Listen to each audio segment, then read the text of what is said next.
What's up, everyone? Juicy J, Dude Let's Chat here with Heyice, doing a voice recording today because why not? And we are talking about Solo Leveling Episode 9. Ice, how are you doing today? I am doing phenomenal. I just finished solo leveling and I've started watching the Avatar Last Airbender adaptation. That's a So great you guys look forward to adaptation. that. So we're gonna discuss that. So look forward to that whenever that happens. But yeah, I'm doing phenomenal, Juicy J. How about Beth. yourself? Man, I am doing fantastic. Let's talk about Solo Leveling Episode 9, a fantastic, albeit fastidious episode. Very rapid. Did not expect this to go into one episode personally, but y'all know that if you watched the last review, should go do that if you haven't. It it was really quick, man. Like I didn't expect that. Yeah, not and not only that, I guess the solo leveling kind of conditioned me for two parts. So those like this was a one parter. I felt like dang, that was kind of fast. It was like it Mm. started and then that was it. And I was like, okay. And the thing is, like, I was asking for that in the beginning, but now kind of like, you could have dragged this out a little bit. Just a little bit. Like it was way too quick in my opinion. Yeah, and This considering he was a B ranked hunter, I was like, okay, this was a little too. I get what they're going for though, right? Like this, like check out his power level now, but in a way, still, yeah, but how can we really gauge that? Showcasing Kang and everything he could do. This kind of comes back to the Cerberus fight, in my opinion, where it's like a lot of things are happening. We should have been seeing a lot of just combat and skill activation within the fight, which happens very rapidly, almost real time. So I can't necessarily get on it, but I definitely do feel we should have maybe just stretch this out a bit more, a little bit more of a build up. And I don't think that we are alone in that feeling. I believe I've been seeing a lot of people like, man, that was just in and out. But admittedly, I think I know what they're setting up for, and I hope that that is the case. I think I know where this is going to end, but Mhm. that's a whole nother conversation, of course. There were still some great aspects to this. Obviously, Mr. Song, not Kim, Mr. but Hey, he was awesome, dude. yeah, despite being not a sword, I mean, he's a sword fighter, but he's not a sword fighter in the hunter sense. And despite Yeah, that, he did very well. I really liked his fight. I really liked that. I I just you know, I don't know. I expected a two-parter here, but I understand for time purposes. I understand that I believe it's the next dungeon. The dungeon whenever they get to but the snowy you, dungeon, the snow you, forest, you the it's thing it's like you going to be like good. my issue is like I get you understand, but another thing about it is like there are other episodes that could have been one parters, and this one could have been a two parter. You know, it's Yes. like like some two parters like did that like literally the first episode, right? That was for me. I was like, I started off slow, two parter, okay. You stretched it out, makes sense. We're good to go. Then you Mhm. get you then we got accustomed to we got the setup episode, and then the two, and then the setup episode, and so on and so forth. Right? That was our expectations. And with this one, I was like, I wouldn't have minded if this was a part one of what you guys set up with, because I was hoping there was gonna be more with the murderers, right? Like they come off a type of way in last week's episode to where I'm like, okay, now you just killed them. Like I thought there was gonna be more to them than just being there and then dying. Well, Like and in the source it's that way. It is definitely that way. The murderers are pretty much the red herring. Like you think, oh, of course, it's convicts. Something bad's going to happen because of how they're presenting themselves. And in actuality, they die pretty quickly. I definitely get that part to it.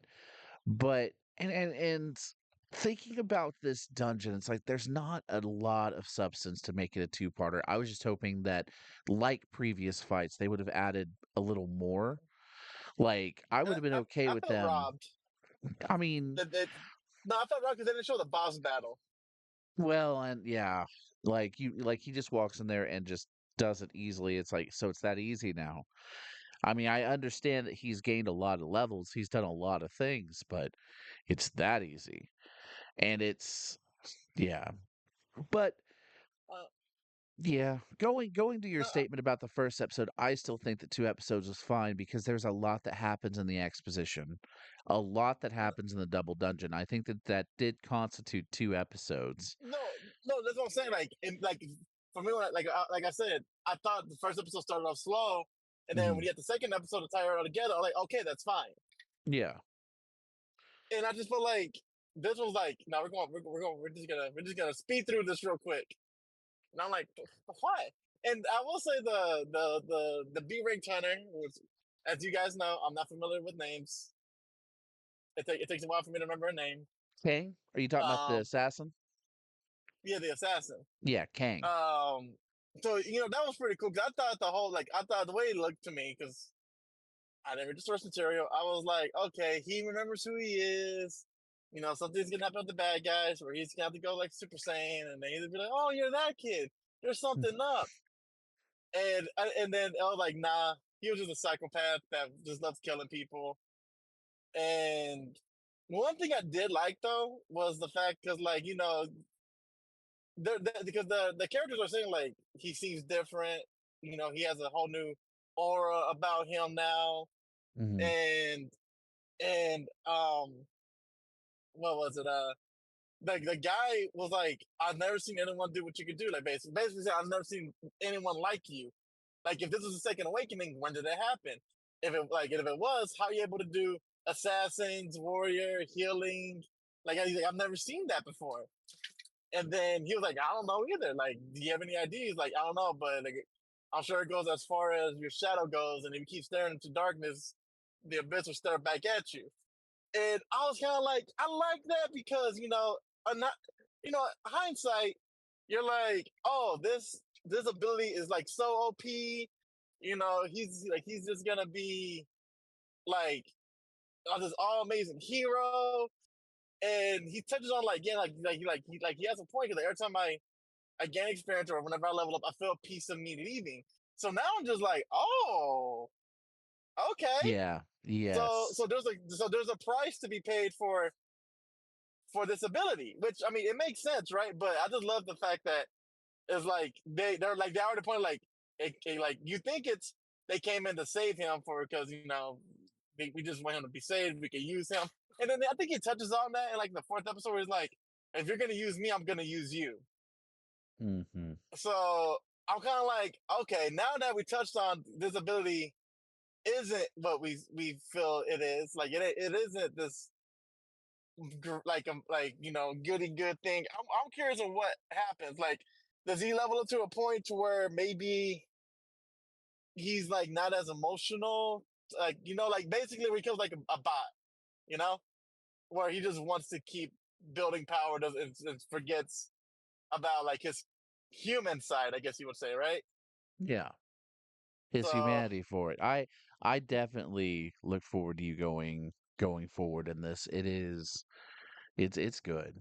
It is good. but there's So, one there is one thing I want to touch up on. One more thing that kind of bothered me. what up? I just love how nonchalant they are when people die. What? Like this dude has a family. They know this dude has a family. He gets destroyed. Um, and then they come out all like, "Yeah, that was a fun raid, huh, guys?" Like, so it would have made sense for him to be like, "Oh, you're like, yeah, no, yeah, I've been through this. I'm over it." And like I said, it'll go along with him with leveling up, like he's losing his humanity. But the girl who had a whole mental breakdown after that experience is now like la la la la la la la. You want to go on a date now? I'm like, what? I mean, I don't know. I just I I thought think that. I think she's trying to reclaim any points of normalcy. And the reason why was the next point I was going to bring up. I don't know if people notice they put a lot of subtle details in the artistry here, but one thing I really liked, or at least what stuck out to me, could be right or wrong, could be me projecting, but is the fact that when Sung was talking with Mr. Song and well and the girl and everybody, when Kang was kind of assessing him to a point, like, well, obviously he's stronger, Yeah.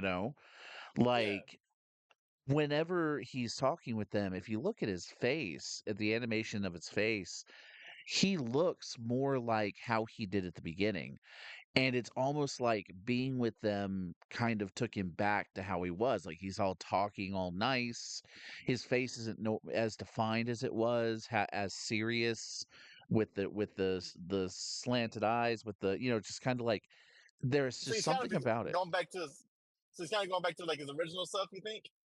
Whenever they were showcasing like him talking with Mr. Song and stuff, because I was like, wow, you've gotten stronger and stuff, um and things like that. It was very good, in my opinion, because I was like, oh, I can't wait then whenever Kang does his thing, and suddenly we see real. Jinwoo come back. It's going to be good, and it was like he did not have that same face at the end because it's like, nope, he has to remember that there are people out here with bad intentions and Hmm. it's great. It's like it's probably one of the last times you're going to see that face, if I'm being honest. It's a subtle detail. I feel like they did put that in there. Again, could be me projecting, but I personally loved that, or at least that's what I took away from it. It's like that was I think that the details they've put into this are absolutely fantastic for the show. And I can't wait to see more from A1. Y'all have been doing very well with it, in my opinion. Keep Oh doing yeah. it. Like I said, I wish there was more to this episode, but I don't know if I necessarily wish there was more because of the content, because there really wasn't much else. Or if I just wish there was more because yours doing so dang good. So Yeah. Yeah. yeah, but I mean, I enjoyed the episode, and we didn't do something we normally like. We wanted to start doing, and since we're doing voiceover, um, I'm gonna do it verbally. So, uh, Juice, is it get a thumbs up, mid thumb, or thumb down? I'm definitely still going with a thumbs up. I think there was enough content, albeit a rushed content. It felt, but still a good enough content for me to say, no, that's still a banger episode. Love the fight. Okay.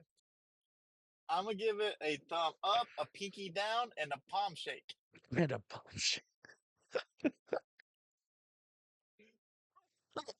Like, like that one.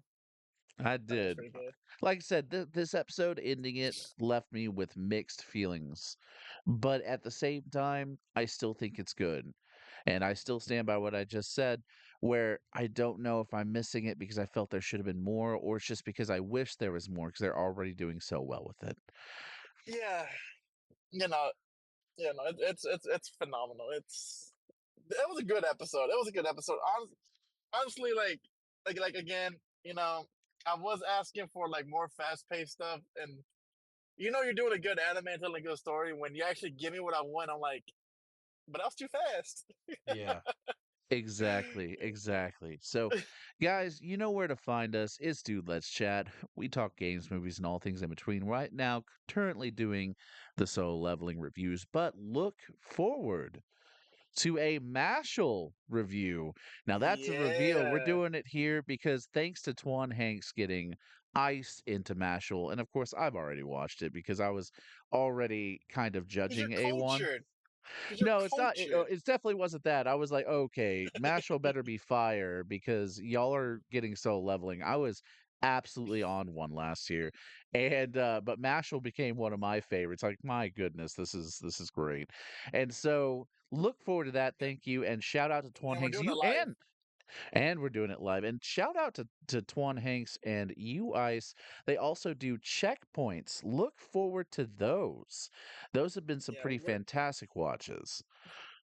we're gonna do one today. We normally do video game based, but under the circumstances of the late great Akira, we're gonna do a Mm. little episode for him, and then back to the games. I respect it. I respect it. Look forward to it. And again, shout outs to you, Mr. Twan Hanks. Look for him on Twitch, on YouTube. Please. This guy is a monster in shooters.